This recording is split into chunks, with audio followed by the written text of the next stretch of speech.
You are Locked On Pistons Postcast, part of Locked On Sports Detroit, on the Locked On Podcast Network. Your team every day. Here we go. How about it? A 125-112 win for the Detroit Pistons. They end a brief two-game skid and boat race the 76ers from the beginning and cruise on for the victory. Welcome into a live Locked On Pistons postcast. I am your host, Jake Riepma. You can follow me on Twitter at Jake_Riepma. And this is the Locked On Pistons postcast. It's all part of Locked On Sports Detroit. Make sure you subscribe. And that is a part of the Locked On Podcast Network, your team each and every day. Lots to get into. What a start for the Pistons in this one. The most first half points since the 80s. And they did it all without Cade Cunningham. We'll talk about Malik Beasley's career high night and, of course, wrap it up with our studs and duds. That's all coming up next on a live Locked On Pistons postcast. But first, don't forget, your favorite podcast now has a newsletter. It's your one-stop shop for all things Detroit Pistons. It's the Locked On Pistons daily newsletter, and it's delivered right to your inbox. Sign up for free at LockedOnDaily.com. That's LockedOnDaily.com. And start your day with the all-new free Locked On Pistons newsletter. This episode of the Locked On Pistons postcast is brought to you by Game Time. You got to download the Game Time app, create an account, and use code LOCKEDONNBA for $20 off your first purchase. Here we go. It's a Friday night. Let's get after it because the Detroit Pistons made quite the statement tonight and beat up on the Philadelphia 76ers. And I'll use the phrase beat up because in that first half, it was like a varsity versus a junior varsity team. And that's what you love to see on a night you had to have it. And Isaiah Stewart talked a little bit about that, the halftime interview, that look, you're in a 6-game homestand. You're 2-2 at this point with 2 heartbreak losses, both in buzzer beater fashion. You had to come out and win tonight, and there is no other way to put it. And Malik Beasley, Isaiah Stewart, Tobias Harris, Paul Reed, we're going to talk about every single one of them because they were up to the challenge. I think they understood the magnitude of the moment, playing at home. And listen, playing on ESPN meant something to him. There was multiple guys that talked about it in the post-game interviews. Tobias Harris said, hey, this is our only game on ESPN. And then Malik Beasley followed it up with saying, hey, we wanted to put a show on for a national audience. So those are real things that go into the player's mind for a night like tonight. And on the other side, listen, Joel Embiid, I am so glad our superstar in Cade Cunningham is not like that. He is not that guy. You got him yelling at other guys for lack of efforts. And look, the play I'm referring to, yes, it was probably a lack of defensive effort on that play from Kelly Oubre, and Embiid gets into it with him. But it's so funny to think of Joel Embiid calling guys out for a lack of effort when the guy doesn't play. He doesn't play any games. He is the king of load management. So now that he's out in the game for, he's playing back-to-back games for what seems like the first time this season, he gets the right to yell at guys. I mean, my goodness, I am just so thankful. Watching that game tonight reminded me how thankful I am that the Detroit Pistons superstars Cade Cunningham and the Philadelphia 76ers are stuck with Joel Embiid. But listen, the guys on ESPN talked about this postgame that you got to center this team around Tyrese Maxey. I mean, he's the best player on the Philadelphia 76ers, and availability is a part of it too. I mean, when Joel Embiid is on, sure, he's as good as they get offensively, but man, the percentage of him being quote unquote on is very, very low. But all that said, Malik Beasley is who you tip your cap to tonight. Career high 36 points. Was talking with a buddy who was going to the game tonight, said, do you have any plays leading into this game? And listen, I don't have many victory laps, so I'm going to take one when I'm right. I told him, put some money on Malik Beasley to hit his over. And this was even before I knew Cade was going to be out because he's been listed as probable all day. But I just felt like Malik Beasley really struggled against the Cavaliers in the last game out, and that he had something to prove tonight, and he played like it. He was dominant from beyond the arc. We know that's his calling card, but even Mark Jones and the broadcast crew were impressed with his ability to do more than just put the ball in the hoop from beyond the arc. And they were impressed with his ability to put the ball on the deck, make plays happen. But listen to this stat line, 36 points. He was plus 10, and he was 9 of 19 from the long line, 13 of 23 from the floor. Just a tremendous effort from Malik Beasley all the way tonight. And Jalen Duren getting after it on the glass, 13 rebounds for him. I mentioned Tobias Harris. He was really good, +7 for the evening, 22 points. Got it done on the floor, 8 of 16. And kind of that old school game, mid-range jump shots that you don't see very often anymore. But the way the Pistons came out and scored 78 points in the first half set the tone. Now, the third quarter was a little bit lackluster, sure, but they were able to get it back together and cruise to that victory because of the lead that they built. So you love to see that. You love to see the energy. And Paul Reed, speaking of energy, I mean, there was a couple of plays he made that took the 76ers' soul in this one. And that's what it's all about. Your role players have to step up and be role players and make the plays that break the other team's back. And I thought Paul Reed did that a couple of times, and in particular in that sequence in the third where they really needed it, because it felt like some of the energy was starting to fall off. But that offensive rebound after the long sequence play and the slam dunk by Paul Reed really reignited the crowd at the LCA, and the rest of the guys fed off of that. So a lot of really good things that you saw tonight from the Detroit Pistons, getting out in transition, especially in that first half. That's what they love to do. The bench made enough plays tonight. Simone Fontecchio hit a couple of big three-pointers. He was just 2 for 8, but the 2 that he hit were much needed. I mentioned Isaiah Stewart and some of the blocks that he had. You love to see that. Sasser, we got to work on I shouldn't even say work on the jump shot. He had an open 3 that he just completely airballed. He still did make 2 3-pointers on the night. He was 2 of 5. But that being said, listen, I know the Pistons, their trade deadline was a little bit underwhelming. We'll talk about that a little bit later in the program. But overall, I feel really good about this team in the direction. And Trajan Langdon, the Alaskan assassin, didn't necessarily go all in at this trade deadline, but continued the notion of building and provided some depth for this team moving forward with the addition of Dennis Schroeder and Lindy Waters. And don't forget about Jaden Ivey coming back. I mean, that's something that is just not talked about enough. The fact that there's going to be addition internally when he comes back healthy. So a lot of really good things to look forward to. One more game in this homestand for the Detroit Pistons as they gear up for a Sunday matinee game against the Charlotte Hornets, who are coming off a win over the San Antonio Spurs this evening. So the Hornets aren't as much of a walk in the park as they used to be, and you would love, we've talked about it all week long on the Locked On Pistons postcast, if you win 4 of 6 of this homestand, you put yourself in a good position moving forward, and the Pistons have a chance to do exactly that with a win over the Charlotte Hornets on Sunday afternoon. Of course, we'll have a Locked On Pistons postcast following that game, so make sure you join us. And we're going to get into your comments, so make sure you get into the comment box on the live Locked On Pistons postcast. That's what it's there for. We'll discuss that next, and Malik Beasley's career high, because boy, in a night the Pistons did not have Cade Cunningham, their superstar. They really needed him, and he delivered. And it was more than just the bottom line 36 points. I'll tell you all about that next. Don't go anywhere. It's a live Locked On Pistons postcast here on Locked On Sports Detroit.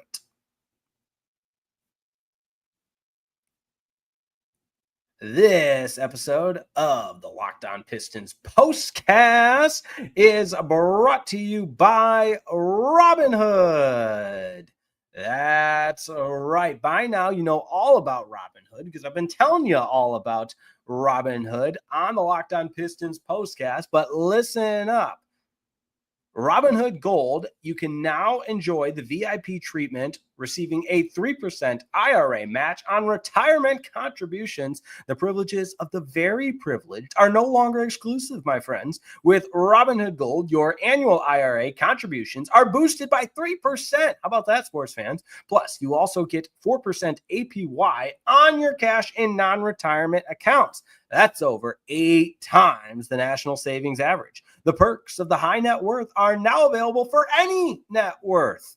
The new gold standard is here with Robinhood Gold. To receive your 3% boost on an annual IRA contributions, sign up at Robinhood.com/gold. Investing involves risk. Rate subject to change. 3% match requires Robinhood Gold at $5 a month for 1 year from first match. Must keep funds in IRA for 5 years. Go to Robinhood.com/boost. Over 8 times the national average savings account interest rate claim is based on data from the FDIC as of November 18, 2024.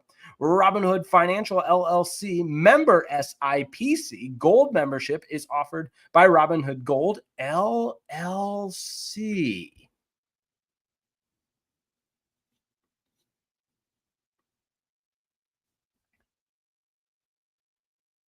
All right, Pistons ball out tonight with a win over the Philadelphia 76ers, 125-112. Of course, it is Super Bowl weekend, or the big game, I guess is a better way to put it. The Philadelphia Eagles taking on the Kansas City Chiefs. So sad our Detroit Lions playoff run was ended prematurely, but hey, that's what the off season's for. You're going to bounce back, and I can't wait for that. A healthy Aiden Hutchinson and the rest of the Lions that were injured throughout the year coming back stronger than ever. But tonight, it was all about the Detroit Pistons and the 78 first half points, the most since the 80s, I believe 1982.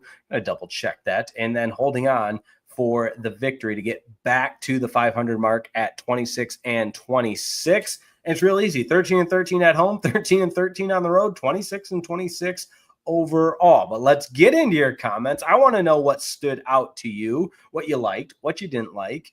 And for that, we turn to our guy, Daniel Berry Sports Highlights, checking in with the Go Pistons. Demetrius McNeil says ESPN comes to Little Caesars Arena, saw the Pistons hitting threes and on their way to beat the 76ers. Yeah, I was really surprised that both post-game interviews mentioned the national coverage. And when it's your only game, I guess perhaps that does resonate with guys. And, with all of the a la carte options and viewing options and so forth, I didn't know if that necessarily resonated with guys as much as it used to, but apparently it does because, again, both Tobias Harris and Malik Beasley said, this is our only game on ESPN. We are going to ball out, and exactly that is what they did. And even though Cade Cunningham, it didn't matter. Pat D checking in. You got to love that. Welcome to the crib. Billy Potter, my man, Billy Potter. Already had his shout out earlier in the program. He's checking in now. You got to love it. Scrappy W. He and the boys were taking in the action at Little Caesars tonight. Believe they're doing a whole Detroit sports weekend. They got Red Wings hockey on tap for tomorrow. You got to love that. Nothing better than the boys getting together, going to watch some Detroit sports. Red Wings and Lightning tomorrow. Early puck drop. I want to say 1 Eastern. I got to double check that, but I know it is the early game. That game's on ESPN. So the mothership just hanging out in the Motor City. You got to love that tonight. So shout out to my guy, Billy Potter. Hopefully all of his single game parlays hits. I got to double check. He sent me a couple of them, but I know my man was feeling it tonight. And hey, I gave him the Malik Beasley one. That was the one I felt the best about. And that is our perfect segue into the performance Malik Beasley had tonight. Season high, career high. He was balling. Now, we know what his game is. He's going to try to establish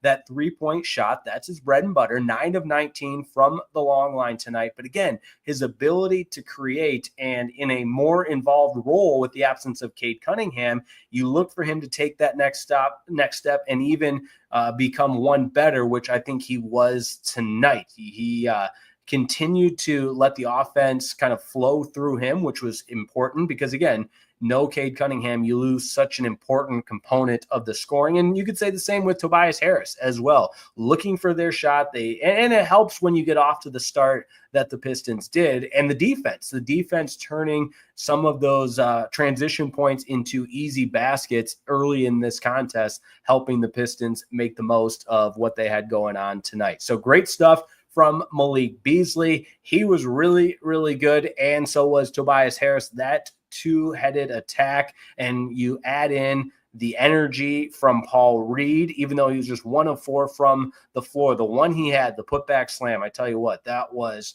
impressive, and I think that reignited the Pistons in a lot of ways. Now, Paul Reed only played 7 minutes, so he can go ahead and give it everything he's got out there for 7 minutes. And that's exactly what he did. And I mentioned on the other side with Joel Embiid, it's kind of funny to listen to the way the ESPN broadcast talks about him a little bit, that Nick Nurse saying he's going to stay in there for, 30 minutes. And what an incredible accomplishment it was for Joel Embiid to play 30 minutes. And I know they didn't necessarily mean it like that, but just the way they talk about Joel Embiid, I'm just so grateful that Cade Cunningham is the Detroit Pistons superstar and not Joel Embiid, because that man, I'm ready to say he is washed. And this is when freezing cold takes can tune in. Sure, doesn't bother me. I think Joel Embiid's washed. I think this trust the process never worked. It just, the Philadelphia 76ers never got over the hump in their years and years of tanking to try to build the core that they did. They had the James Harden era, they had the Joel Embiid stuff. And I'm not going to pretend to be an expert on Philadelphia 76ers basketball, but it just never worked out in the way that they anticipated with all the picks that they compiled. Keon TV is up next. They had the big three and they holding Maxey back. The Sixers are done. Detroit all day. Yeah, I think tonight exemplifies it. And the fact of the matter is Philadelphia is going to be fighting for a playoff spot and it'd be a play-in game or a play-in seed at best. And with the Pistons, I mean, in comparison, it's not just about those two teams, but you look at the way the powers of the Eastern Conference have shifted. Philadelphia is certainly not even among the upper echelon in the Eastern Conference. And I think Joel Embiid's best days are behind him. Tyrese Maxey is clearly the best player on that team. And they've just lost what they had going for them the previous years of being a true contender in the Eastern Conference. But enough about the Philadelphia 76ers. We've got one more segment coming up. It's my favorite segment of the program. That's why we saved the best for last. It's our studs and duds, where we discuss the studs of the contest and the duds on this live Locked On Pistons postcast that is, in fact, all part of the Locked On Podcast Network, your team each and every day, which is my friendly reminder to subscribe to Locked On Sports Detroit as we continue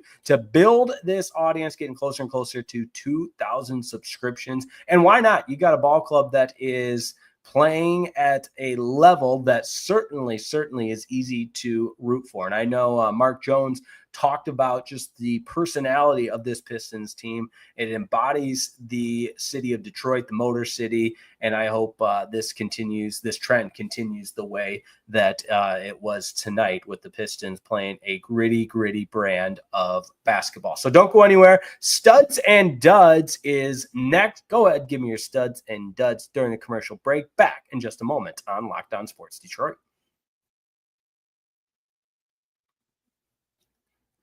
Hey, this episode of the Locked On Pistons postcast is brought to you by Game Time. I've been telling you all about Game Time for weeks. It's the best ticketing app there ever was. The best way to buy tickets to a live event, not just sporting events, concerts, comedy, whatever it is, the theater. If it's a live event, Game Time's got you covered, and they take the guesswork out of buying tickets to live events. So if you're looking for tickets to your next big event, whether it's a concert, comedy show, or sports game, finding the right ticket at the right price can be a headache, but not with Game Time picks. It's never been easier. Here's how it works. The app does all the work for you. It curates the best deals, so you don't have to waste any of your time. My favorite part, the all-in pricing. You toggle this little feature in the app, and it tells you the bottom line pricing, none of those surprise fees.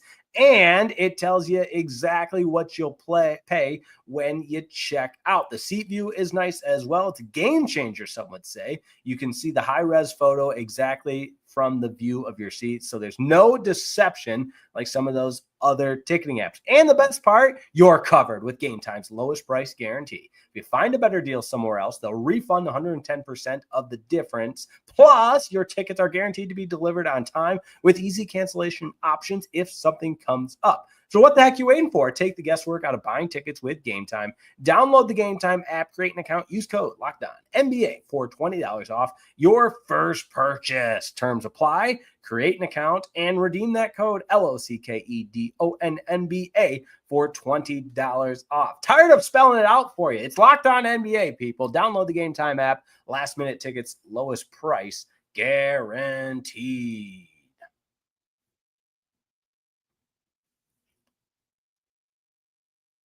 If you're just joining us, the Detroit Pistons took care of business tonight. No other way to put it. They punched the 76ers in the mouth early and often. They dropped 78 points in the first half, the most since the 1980s, and really never looked back. It got a little dicey. I believe the 76ers got it down to 14. So sure, did it get a little too close for comfort? Maybe, but I really never felt like this one was in doubt. And when it came down to it, the Pistons had built such a large lead after the first half of play that despite a little bit of a letdown in the third quarter and into the fourth, and Philadelphia outscoring the Pistons by 16 in that second half, it really didn't matter as Detroit cruises to the 125-112 win. Back to 500, 26-26, 13-13 at home, 13-13 on the road. Time for the studs and duds, where let's have a little fun with this because there were some duds for the 76ers. There were some studs for the Detroit Pistons. And I start with Malik Beasley, stud, player of the game, balling, dropping 36 points, career high, all of that. It was great. You love to see it. And in a lot of ways, it felt like he knew that the onus was on him to score more, to make up for the absence of Cade Cunningham. And seeing him deliver like that was really, really encouraging. And you love to see it. Now, listen, here's what I'll say about Malik Beasley, too. And people can disagree with me if they want to on this one. But the shimmy thing, do you need it after every single three-pointer? I don't think so. It's a little bit much. Just play basketball. But, hey, to each their own. If he's dropping 36, I can shut up and watch him do the little shake his hips and look like he's at the club for the evening. But that being said, I'm never going to be down on a guy that balls out the way Malik Beasley did tonight. 36 points, 9 made three-pointers. You knew he had to have it from the Pistons, and he delivered. Tobias Harris, same thing. Great work from him on the offensive end. Efficient, 8 of 16 from the floor. For my math majors out there, that's 50%. And 22 points. So great work from Tobias Harris. Also 6 of 6 from the stripe. Now, duds. Couple of them. And they're for the Philadelphia 76ers. Paul George, man, what has happened to him? Like this is a guy that was perceived to be a superstar, not by me and not by everybody.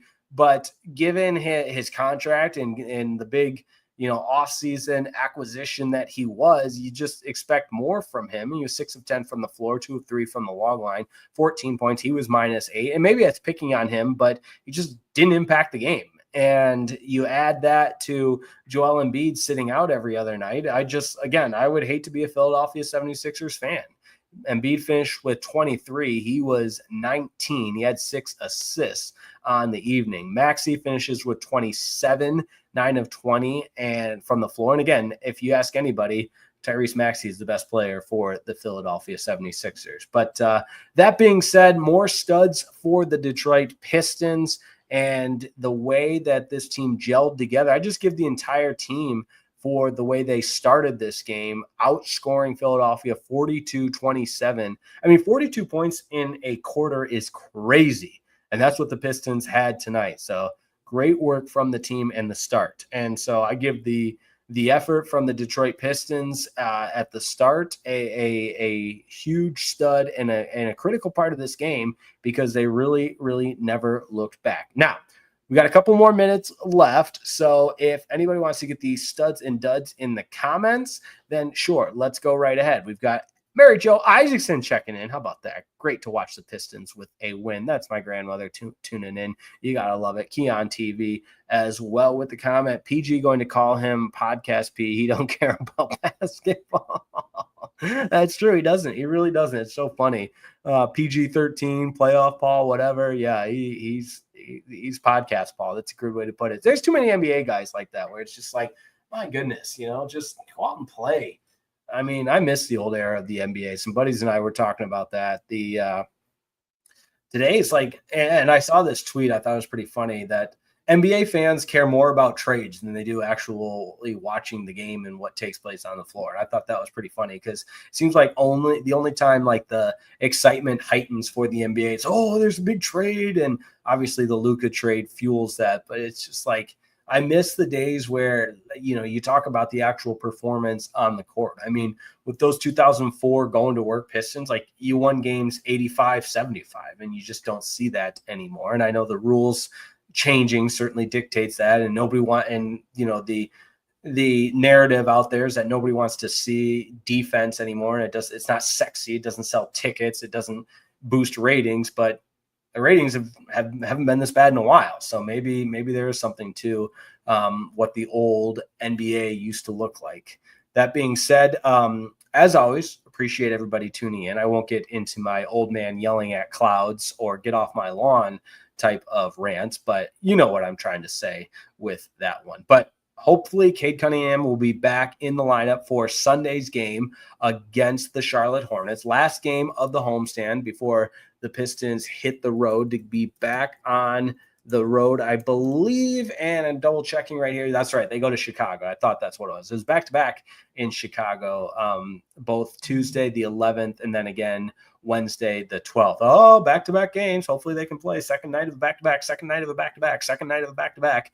I'm just getting it out of the way so that when Wednesday comes around, it's already been said enough. But final game of the homestand, 1 o'clock Sunday. Make sure you join us for a live Locked On Pistons post game following that. The trades, maybe we'll see Dennis Schroeder or Waters in this one because I'm interested. I don't think, and again, role players, depth, that's what we're working here with Lindy Waters and Dennis Schroeder. But Schroeder, I think, can make an impact. And I was reading the piece in the Free Press today by Omari Sankofa, who's a good friend of mine, actually. Used to have him on Locked On Pistons. I'm sorry, on 97.1 The Ticket, Pistons pre or post game all the time, and he does a great job for the Free Press. And so, always shout out to my guy Omari Sankofa. But that being said, I was reading the piece he had, and it just explained it well that the Pistons aren't changing course, and they're ahead of schedule, and that's a good thing. And they had more cap space than anybody in the National Basketball Association. We all know about the 14 mil, but the right deal wasn't out there. So what did Langdon and the front office do? They secured the future with a couple of additional second round picks. And I'm not saying that changes the outlook of where this team is at, because largely it was vanilla moves that really don't move the needle on either end. But at the same time, everything's still in front of the Detroit Pistons for this year and moving forward. And as Omari pointed out in the Free Press, this is still a team that's less than a year removed from, the complete basement of the NBA with 14 wins. So I thought it was really good just to kind of keep perspective of, it wasn't anything that blew anybody's socks off, but can Schroeder or Waters potentially add some value? Absolutely. And, with the maneuvering of the blockbuster deals and just being kind of the add-in teams and the add-in trades among those blockbuster deals that sent Jimmy Butler to Golden State, it's a perfect role for the Pistons to be in. All right, a couple more comments to get into. Moses is up next. With this year NBA trades going around, I totally forgot about the Super Bowl. I think that was Adam Silver's plan. And that's why, being here in Dallas, those that don't know, I'm on 105.3 The Fan in Dallas-Fort Worth, the Metroplex. And so it was the craziest day of radio I've ever done that Sunday after the Luka Doncic trade. And I think there's something to that. And I, for one, subscribe to the conspiracy theory that maybe there's more involved to trade a 25-year-old global phenom in the prime of his career to the most popular team in the National Basketball Association, the LA Lakers, to play with the other global phenom and the most iconic basketball player since Michael Jordan in LeBron James. So yes, I have my tinfoil hat on, and I do in large part believe that there were more factors at play here. Now, I don't think the Allerson and Dumont family want to move the team to Vegas like some other conspiracy theorists have potentially hypothesized, but I think the Mavericks will stay in Dallas. But I do think Mark Cuban selling the team and the Allerson and Dumont families not necessarily gauging the catastrophic move that this will be for the Dallas Mavericks and the fan reaction. I mean, you're talking about Nico Harrison, the general manager for the Dallas Mavericks, receiving death threats. Now, of course, I would never condone that. Nobody would, and that's taking it too far. But Nico Harrison has to have security at 24 hours a day in Dallas now because of the fact that he traded Luka Doncic to the Los Angeles Lakers. But more on that at a later time. I would love to talk NBA at all hours. So hit me up on Twitter at Jake_Riepma. And of course, on Locked On Sports Detroit, we'll continue with the community comments and continue to build this community because it's been a lot of fun. And it's all things Detroit, which makes it so fun because we got spring training right around the corner. Pitchers and catchers report on the 12th for the Tigers, I believe. I got to double check that. But yeah, enjoy we'll talk before the Super Bowl, the big game. Sorry, I hope I don't get canceled for saying the Super Bowl. We'll talk before the big game because the Pistons close out the homestand on Sunday against the Charlotte Hornets. Until then, have a wonderful evening. Don't forget LockedOnDaily.com for your daily newsletter. It's free and it's delivered right to your inbox. All the latest and greatest on the Detroit Pistons. It's LockedOnDaily.com. Sign up for free. My thanks to each and every one of you for tuning in to the live Locked On Pistons postcast. Make sure you subscribe. Follow me on Twitter. And we'll talk to you Sunday afternoon after the Pistons take on the Hornets. But tonight, it was all about Malik Beasley and his 36 points. Pistons beat the 76ers 125-112 back to 500. See you next time on Locked On Pistons postcast.